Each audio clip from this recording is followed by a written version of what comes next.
있습니다. 백종원 대표 얘기인데 저희가 얼마 전에도 한번 전해드린 바 있는 것 같은데 백종원 대표의 어떤 논란이 좀 여러 가지가 좀 발생하는 것 같은데 윤정기자, 일단은 백 대표가 지난번에 통조림 햄 가격 논란에 휩싸인 바가 있는데 이번에는 맥주 함량 논란이 또 있어요. 무슨 얘기인가요? 네, 그렇습니다. 지난 2022년에 이 백종원 대표가 운영하는 더본코리아 산하의 어떤 프랜차이즈 업체에서 감귤 맥주를 선보였습니다. 네. 그런데 이 감귤 맥주 성분표를 보면 이 감귤 찻즙액의 비중이 0.032%가 함유되어 있다고 이렇게 나온 겁니다. 0.01이 안 되는군요? 네, 그렇습니다. 약 0.16ml가 함유가 돼 있는 건데요. 저게 어느 정도의 양이냐면 직경으로 약 7cm, 이 감귤용 주스용 감귤 1개에서 나오는 이 찻즙액이 120에서 132ml 정도라고 하는데 이걸 감안하면 이 감귤 하나로 맥주 750캔을 만들 수 있다는 계산이 나옵니다. 다른 과일 맥주들에 비해서도 이 함량이 과도하게 낮은 수준이어서 지금 논란이 되고 있는 건데요. 이 감귤 맥주가 월 평균 10만 캔 정도 팔렸다고 가정을 했을 때 이 맥주 양조에 쓰인 감귤이 15kg 수준에 불과한 겁니다. 부족한 단맛은 이 대체 감미료인 에리스리톨과 포도당으로 대체를 했습니다. 그동안 더본코리아는 이 감귤 맥주를 제주 감귤농가 상생 취지를 담아서 순수 제주 감귤로 만든 맥주다 이렇게 광고를 해왔거든요. 그런데 감귤 함량은 터무니없이 낮기 때문에 소비자 비판이 끊이지 않고 있는 상황입니다. 자, 임재 변호사님, 이걸 좀 종합해 보면은 감귤 맛이 아주 조금 나는 맥주 정도라고 좀 정리할 수 있을 것 같기도 하고요. 어떻게 보십니까? 그렇죠. 사실 어떤 식으로 홍보를 했냐, 마케팅을 했냐에 따라서 좀 문제가 될 요즘이 있을 것 같습니다. 만약 이 맥주가 감귤 하나를 뭐 통으로 갈아 넣어서 만든 맥주 이런 식으로 광고를 했다면 이것은 허위 과장 광고겠죠. 그렇겠죠. 감귤이 하나가 다 이 한 캔에 들어있다고 했는데 사실상은 거의 감귤은 들어있지 않고 이 감귤 맛을 내기 위한 그런 보조적인 첨가물로 맛을 낸 것에 불과하기 때문에 이 경우라면은 소비자를 어떤 우롱한 그리고 과대 광고, 허위 광고 이런 부분이 문제될 수 있지만 만약 이 마케팅의 어떤 중점적인 부분이 어떤 제주 농가와의 단순한 상생 내지는 제주와 뭐 협업한 이런 부분을 좀 강조하는 측면. 상생 협업이라고 보기에는 너무 적은데요. 그렇죠. 이제 그런 부분이라면 사실 어떤 수치에 있어서의 어떤 이런 차이 자체가 이것 자체로 바로 허위 광고다라고 보기는 어려울 수 있을 것 같습니다.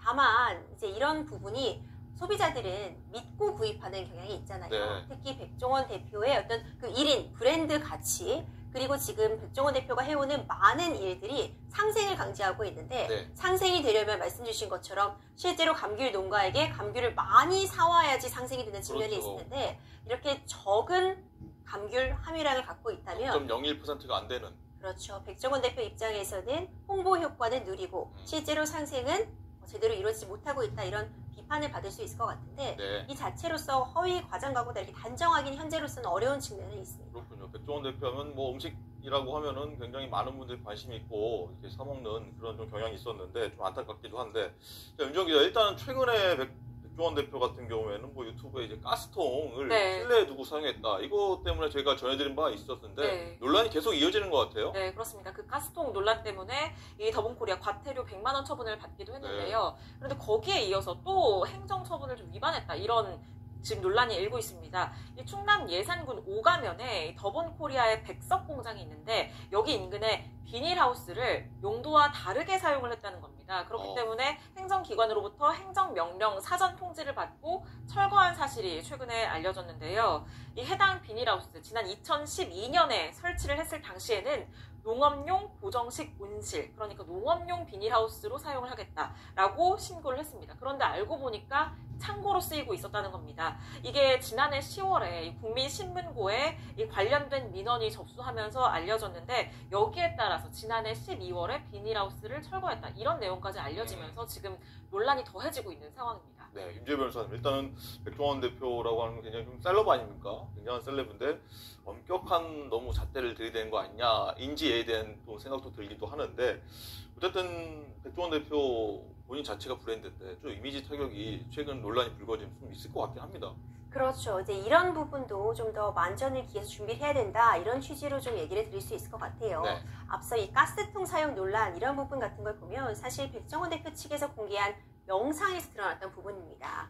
그러니까 이런 영상 등을 제작함으로써 굉장히 많은 홍보 효과도 누리고 실제로 이 영상을 보고 또 많은 국민들이 도움을 받는 측면도 분명히 있겠죠. 네. 그런데 실내에서 그런 화기 사용, 이 고압가스통을 실내에 비치해둔 부분은 위험할 수 있습니다. 실내, 특히 바로 옆에 튀김기가 있었거든요. 이런 부분들은 사실 다른 또 식당을 운영하려는 자영업자에게도 잘못된 그런 지식을 전달해 줄 수 있는 부분이잖아요. 이런 부분에 대해서는 즉각적으로 더본코리아도 입장을 밝혔고 과태료 처분 같은 부분은 당연히 행정 조치는 불가피한 상황이어 보이지만 이 백종원 대표가 워낙 유명하고 그리고 이 사업도 계속 번창하고 있는 만큼 이런 부분은 좀 더 주의를 기울였어야 하지 않나 이렇게 생각이 됩니다. 네. 또 이미지의 타격이 반복되다 보면은 이제 상장도 했기 때문에 또 주주들의 또 어떤 피해로 이어질 수 있습니다. 그렇죠. 그렇다면 또 더본코리아는 또 많은 가맹점주들을 가지고 있어요.